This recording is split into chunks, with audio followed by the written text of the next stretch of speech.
Now we have a session about the networked city. It's one of the most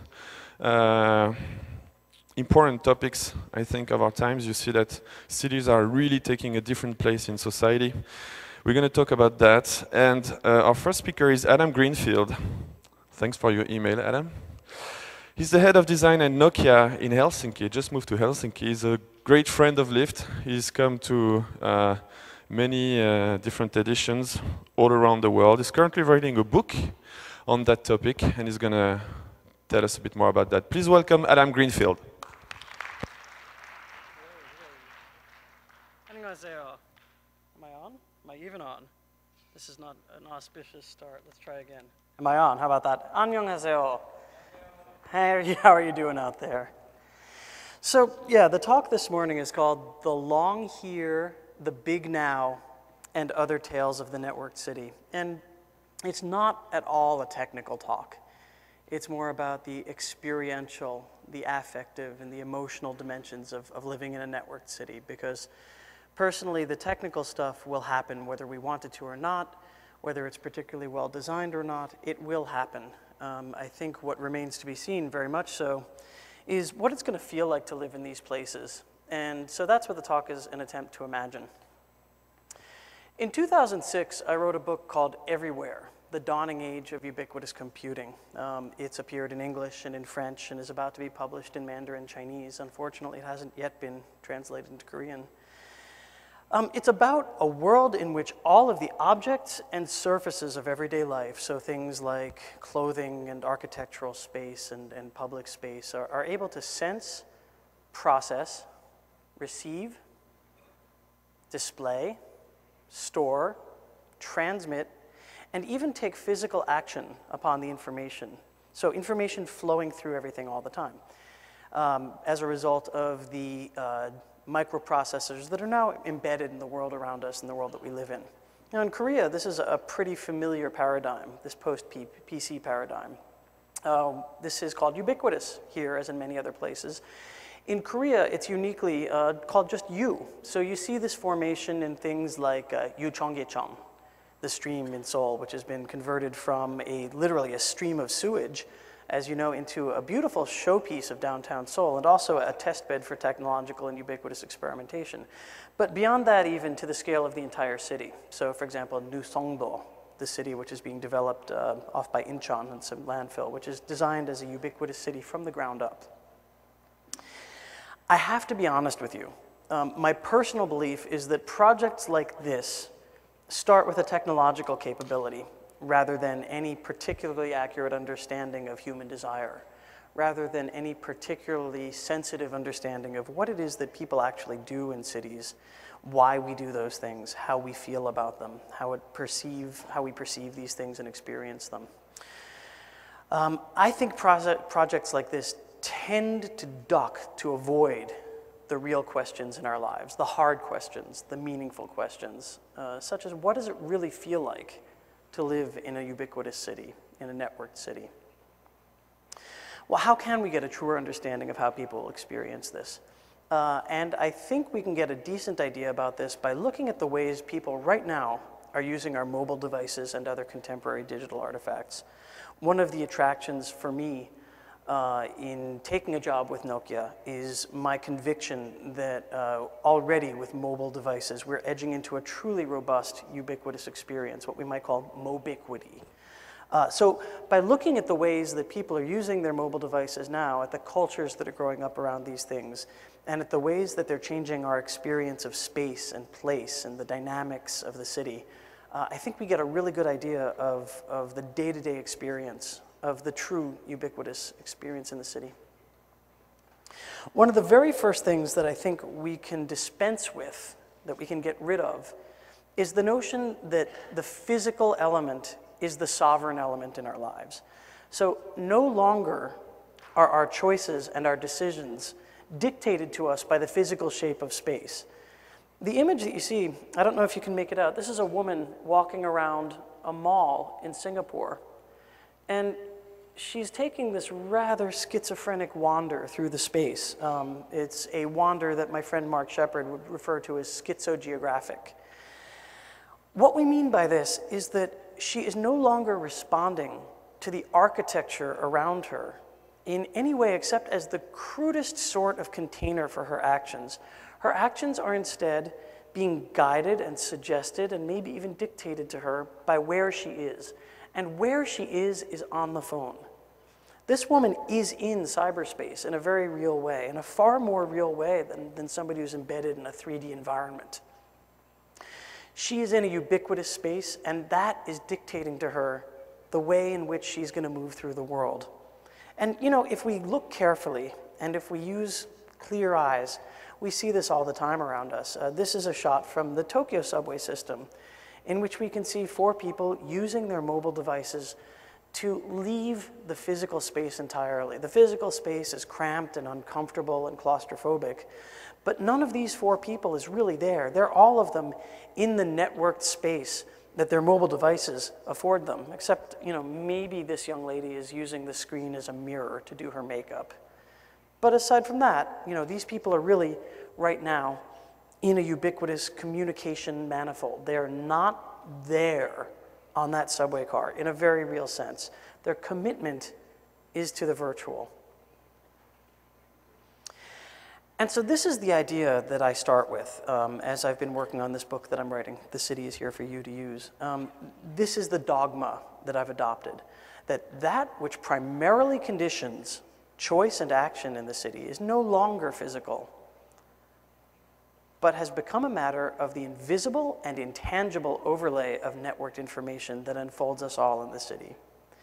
And it's this overlay that gives us the sensation, the motivation, the reason to choose, to decide, to act in everyday life in the ubiquitous city.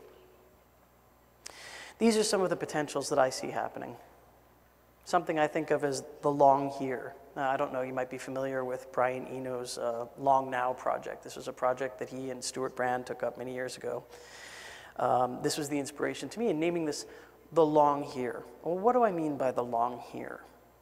The long here means layering a persistent and retrievable history of the things that are done and witnessed in a place onto that place. So layering experience and anchoring it onto any place on Earth that can be specified by machine-readable coordinates, maybe latitude, longitude coordinates, maybe some other coordinate system, but anything that can be read by the network.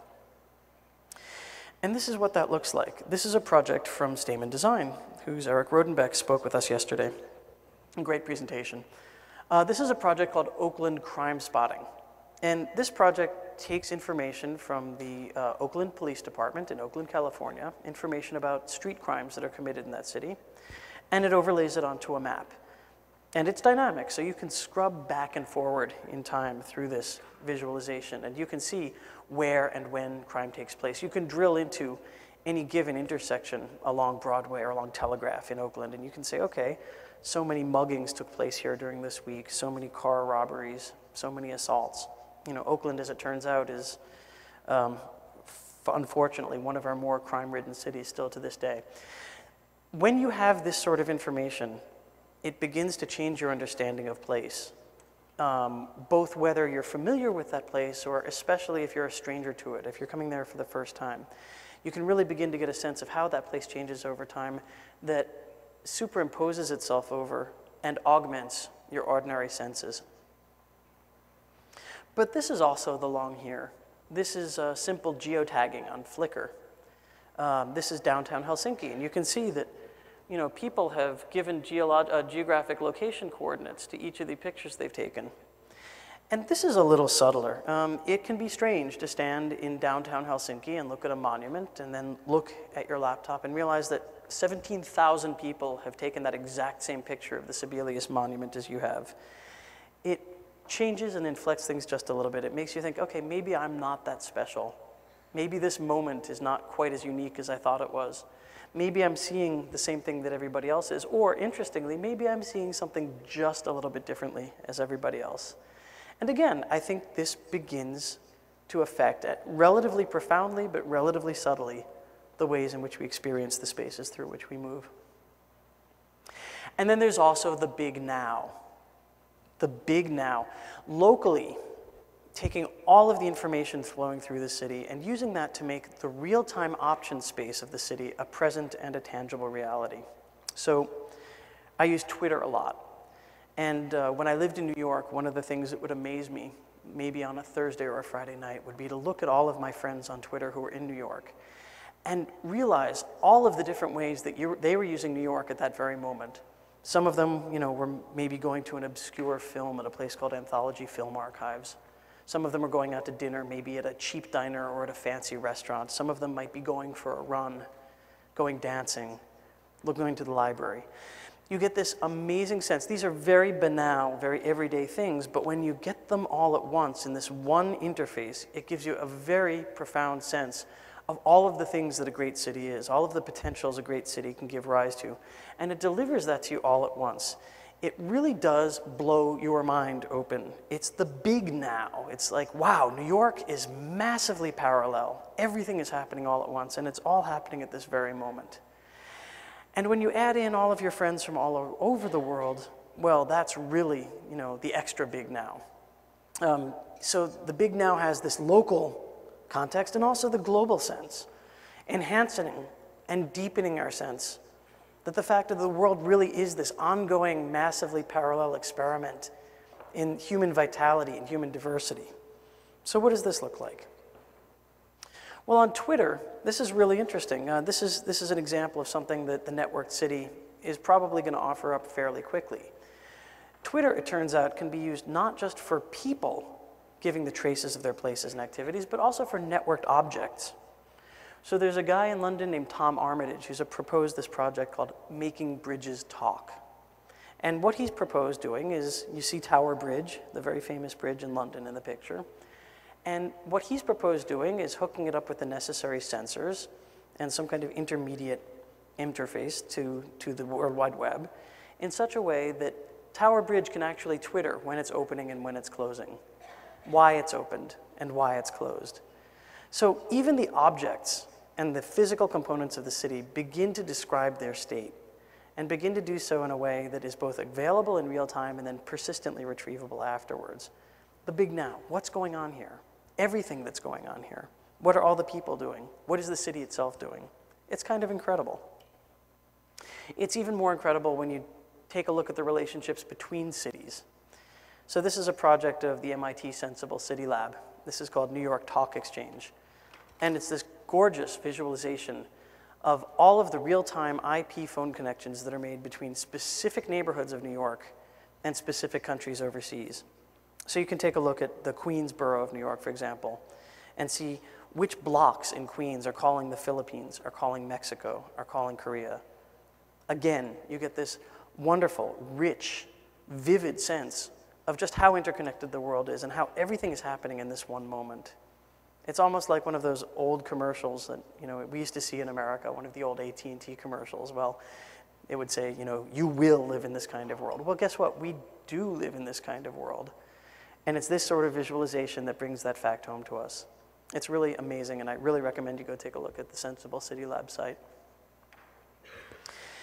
There are less happy consequences. Inevitably, these technologies will be used to exclude, to prevent people from using space freely. There is something I think of as the soft wall, which is the entire class of networked mechanisms that are intended to actively deny, delay, or degrade the free use of space. The geographer Stephen Flusty actually categorizes these spaces like this. He says there are stealthy, slippery, crusty, prickly, and jittery spaces. A stealthy space is a space that's hard to find. A slippery space is one that's hard to get to. A jittery space is one that's hard to occupy comfortably because it's always under surveillance. Well, you better believe that networked telecommunications, interactive, ubiquitous communications are going to be used to facilitate this kind of effect. What we see in the picture is a networked bollard. A bollard is a kind of a barrier. And this bollard is supposed to raise and lower, depending on whether the car is moving past it, have the proper credentials to be accessed to that location. Well, we know one thing about technological systems, and that is that all of them at some point in their life will default, will break down. And as a matter of fact, this one has. The car, the SUV that you see here, had the proper credentials to pass through this barrier, but the system didn't recognize them. And as a result, this barrier fired up from underneath, just as it was passing through, as it was intended to do. It was designed to prevent, obviously, a car bombing or something like that. This person was completely innocent. The bollard triggered, fired up through the car, and actually killed the occupant of this car. So we need to be very careful when we design these systems. To Flusty's 5 categories, I would add the category of foggy spaces. Foggy spaces might be something that are perfectly visible as we walk past them, perfectly visible to our eyes in physical space, but have been effaced or made to disappear from the digital media that we use. So, for example, you might walk past an army base, and you can see it perfectly well with your eyes. But when you go to look for it on Google Maps or on Google Earth, it's not there, or even the roads leading up to it aren't in your GPS system. These are foggy spaces. And these are a kind of prevention and exclusion that's really only possible with networked, ubiquitous devices like this. The result is something I think of as differential permissioning without effective recourse, which is a mouthful. It's a very complicated phrase, and it's a very simple idea. It means that some people have the right to use certain spaces and other people don't. Well, this has been the case throughout history. I mean, peasants have never been able to go to the royal castle, right? It's always been unfair. There has always been inequity, inequality, and unfairness in the world. The difference is, as we instantiate that inequality in networked systems, we lose a very important thing, which is the ability of human beings to argue back against those systems. When it was a police person standing at the barrier with the baton, with the pike in front of them, you could threaten, you could bribe, you could flirt, you could plead, you could argue. You could do human beings have evolved this extraordinary ability to talk our way out of situations like that. When it's a network device that's doing that, when it's excluding you from the space that you want access to, though, you don't have any such recourse. You especially don't have it in real time.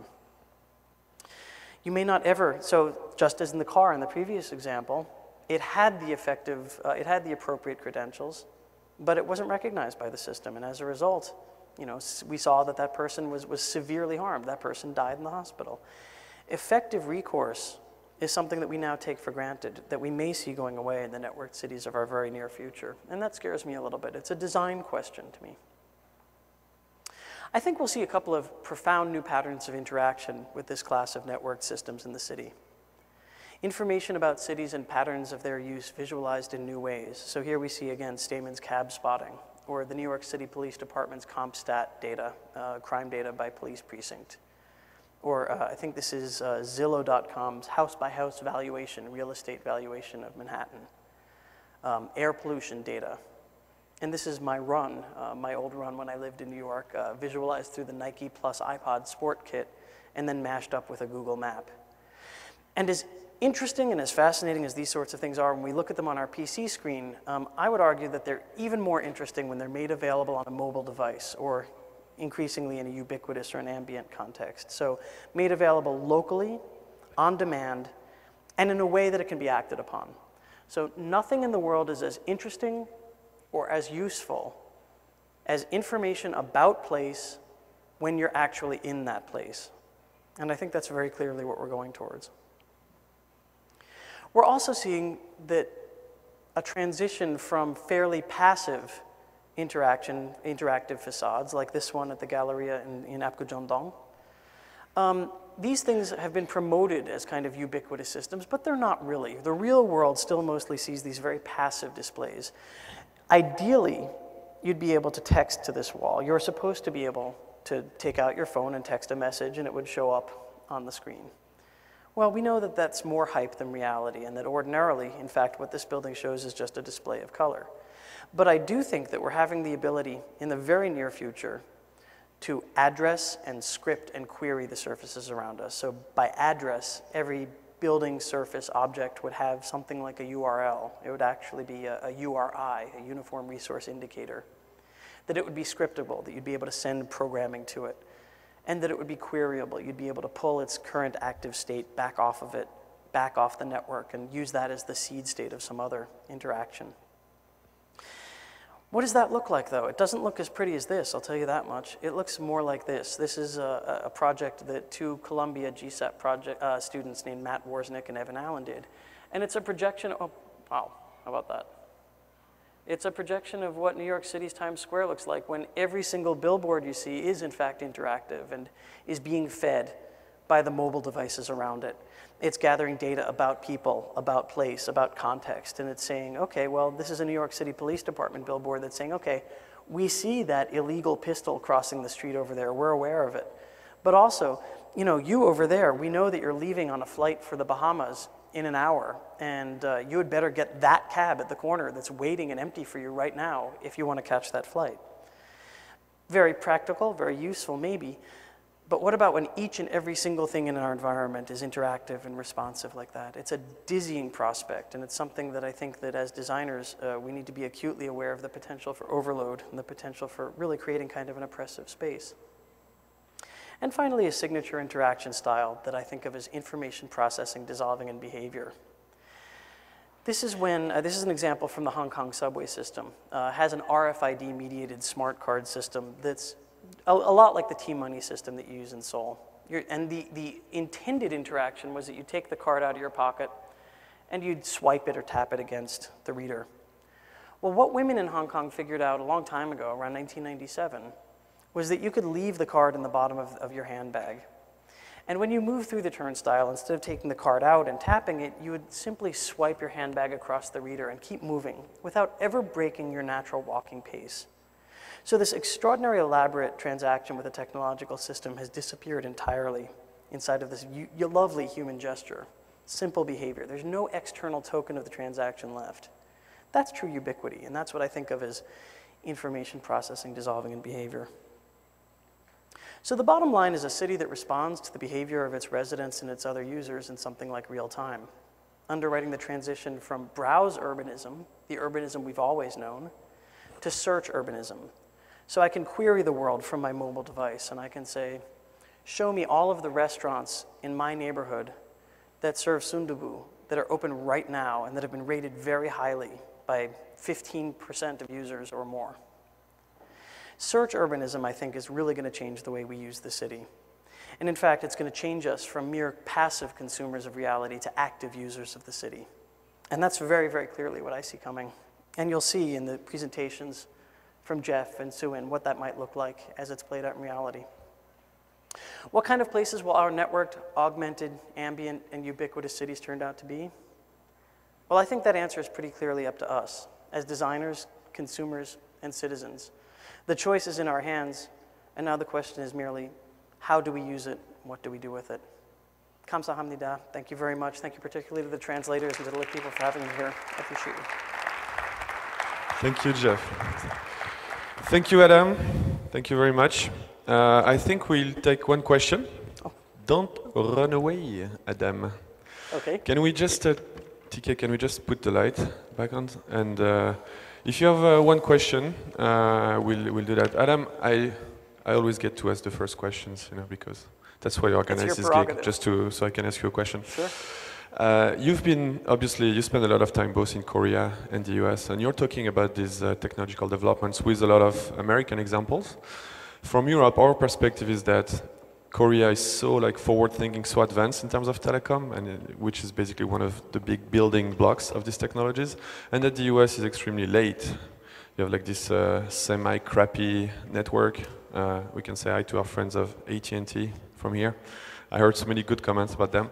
But what is your opinion on that? Where is that these changes are happening right now? Where will that happen first? Well, you know, excuse me, the sociologist Mimi Ito, who works at the University of Southern California, really had a great phrase about this. She wrote a book called Personal Portable Pedestrian a couple of years ago. And she gave me a phrase that really informs the way I think about this. She urges us not to think in terms of more advanced and less advanced, forward and backward. She argues instead that each particular culture has what she calls an alternatively technologized modernity, which I just think is an absolutely fabulous phrase. It really captures the fact that it's not just technology we're talking about, but local cultures, local politics, local values. And so it's true that every time I go back to the United States, I'm very frustrated with the decisions that government and the people there have made about infrastructure. But that arises out of a culture of political diversity, frankly, that makes it very difficult to get things done, but has other positive values. So it's true that there are cultures that are perhaps more homogeneous, that have been able to decide and pivot more quickly, and have higher technology in everyday life. And of course, as a student of these sorts of things, I'm fascinated and enjoy spending time in those places. And I like bringing back particular examples of how everyday life has been improved by the advent of these technologies. But I also, the relativist in me is bound to say that each place has to come to its own decision about these things. And so I really don't like to use the word more advanced. That said, I love the fact, I live in Helsinki, and I love the fact that you can see every bus in the Helsinki network is a Linux server that's constantly broadcasting its real-time location to the web. And I love being able to watch the buses circulate through the city in real time. So that's really kind of cool. Okay, thank you. I think the audience wants to meet you at lunch for the questions. Great. Thank you very much, Adam. 감사합니다.